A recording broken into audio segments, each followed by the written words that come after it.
اپنے باپ کے بجائے کسی اور کی طرف اپنی نسبت کرنا، اپنے والد کے بجائے کسی اور کو اپنا والد بنانا۔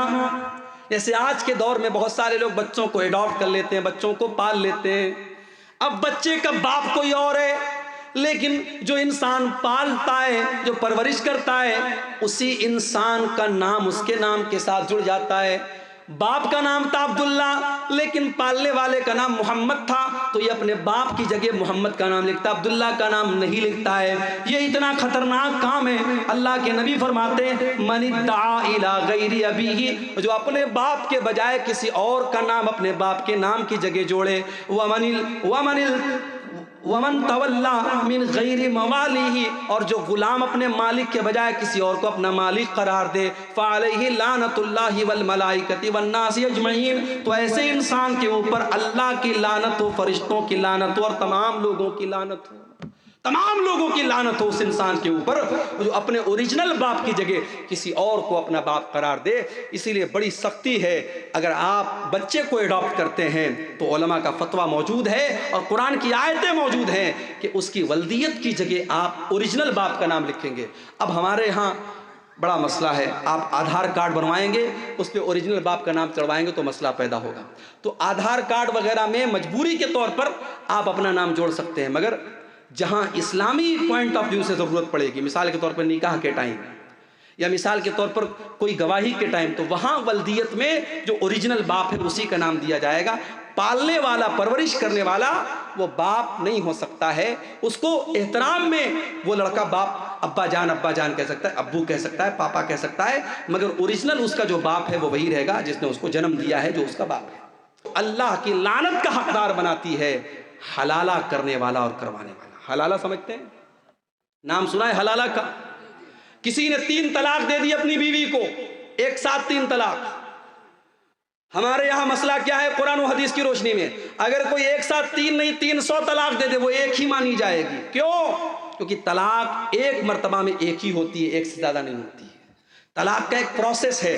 اگر کسی نے اپنی بیوی کو طلاق دیا ہے تو اب 3 مہینے تک وہ دوسری طلاق نہیں دے سکتا، 3 مہینے تک وہ دوسری طلاق دے ہی نہیں سکتا۔ اگر 3 مہینے کے اندر وہ دوسری طلاق دے گا تو وہ دوسری نہیں مانی جائے گی۔ ایک طلاق دے گا انسان، اب 3 مہینے کا ٹائم ہے۔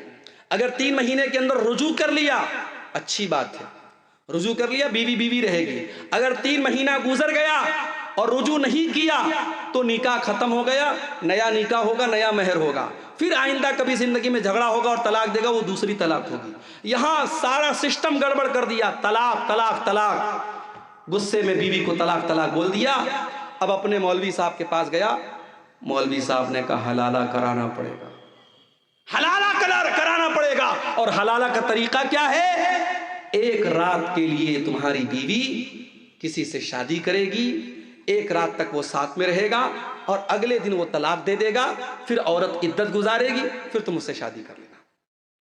یہ کتنی کھلم کھلا، کتنی بڑی بے غیرتی اور بے حیائی اور زناکاری ہے، اور آج پوری دنیا میں اسلام کی امیج کو خراب کرنے کا کام کیا ہے۔ کتنی فلمیں بنی ہیں اس کے اوپر، کتنی ویب سیریز بنی ہیں اس کے اوپر۔ حلالہ اتنا گندا کام ہے میرے بھائیوں۔ اللہ کے نبی نے فرمایا لعن اللہ المحلل والمحلل لہ، حلالہ کرنے والے پر اور حلالہ کروانے والے پر، دونوں کے اوپر اللہ کی لعنت ہو۔ اور ایک اور حدیث میں اللہ کے نبی نے فرمایا کہ کیا میں تم کو ایسے انسان کے بارے میں نہ بتاؤں جو کرائے کا سانڈ ہوتا ہے؟ صحابہ نے کہا اللہ کے نبی کرائے کا سانڈ کون ہوتا ہے؟ آپ نے فرمایا جو حلالہ کرواتا ہے، حلالہ کروانے والا، اپنی بیوی کو کسی غیر کے بستر پر بھیجنے والا، اور وہ انسان کرائے کا سانڈ ہوتا ہے جو یہ کام کرتا ہے، تو حلالہ کرنے والا بھی اور حلالہ کروانے والا بھی، دونوں پر اللہ کی لعنت۔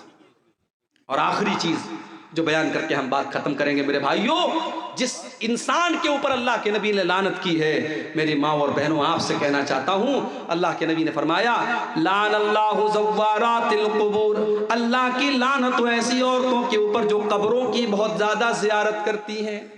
کبھی کبھار عبرت کے طور پر اگر عورتیں قبرستان چلی جائیں، اپنی ماں کی قبر پہ، اپنے باپ کی قبر پہ، الگ بات ہے، لیکن بہت زیادہ قبرستان پہ جانے والی اور قبروں کی زیارت کرنے والی عورتوں کے اوپر اللہ کے نبی نے لعنت کی ہے۔ آپ نے فرمایا لعن اللہ زوارات القبور، قبروں کی کی بہت زیادہ زیارت کرنے والی عورتوں کے اوپر اللہ کی لعنت ہو۔ آج ہندوستان میں کتنی ہماری مسلمان بہنیں ہیں، ان پر فتویٰ ہے مسجد میں نہیں جا سکتی۔ مجھے یاد ہے اسی بہار میں گیا ایک جگہ ہے، گیا کہ ایک مولانا صاحب تھے، انتقال ہو گیا، اللہ معاف کرے۔ انہوں نے ایک تقریر میں کہا تھا، اہل حدیثو بڑا شوق ہے تمہیں اپنی عورتوں کو مسجد میں بھیجنے کا نا، ذرا ایک دن ہماری مسجد میں بھیج دو، 9 مہینے کے بعد رزلٹ آ جائے گا۔ ایک انسان، ایک عالم تقریر کر رہا ہے اور ممبر پر اور اسٹیج پر بیٹھ کر کے اتنی گندی اور گھناؤنی بات کر رہا ہے۔ میرے بھائیوں، کیا تصور کیا جا سکتا ہے کہ مسجد میں کوئی اتنا گندا کام کرے گا؟ اہل حدیثوں نے اگر اپنی مسجدوں میں عورتوں کے لیے الگ سے انتظام کیا ہے تو اس قوم نے ہمیشہ مذاق اڑایا اور اس طریقے سے گندی گندی باتیں کہیں۔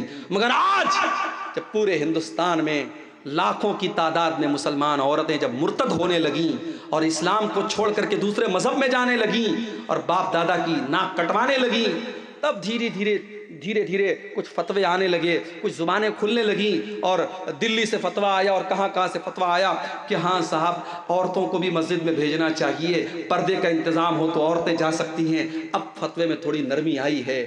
ہم تو ہمیشہ سے کہتے چلے آئے کہ اپنی عورتوں کو مسجد میں بھیجو۔ میرے بھائی، تم نے مسجد میں تو نہیں بھیجا، اجمیر کی درگاہ پہ عورتوں کی بھیڑ موجود ہے، کچھوچا کی درگاہ پر عورتوں کی بھیڑ موجود ہے، جتنے قبریں اور جتنے بزرگوں کے مزار ہیں پورے ہندوستان میں آپ چلے جائیے، وہاں مردوں سے زیادہ آپ کو عورتیں مل جائیں گی۔ ممبئی چلے جاؤ، حاجی علی کی درگاہ سمندر کے بیچ میں موجود ہے، آپ چلے جاؤ، مرد آپ کو کم ملیں گے، عورتیں زیادہ ملیں گی۔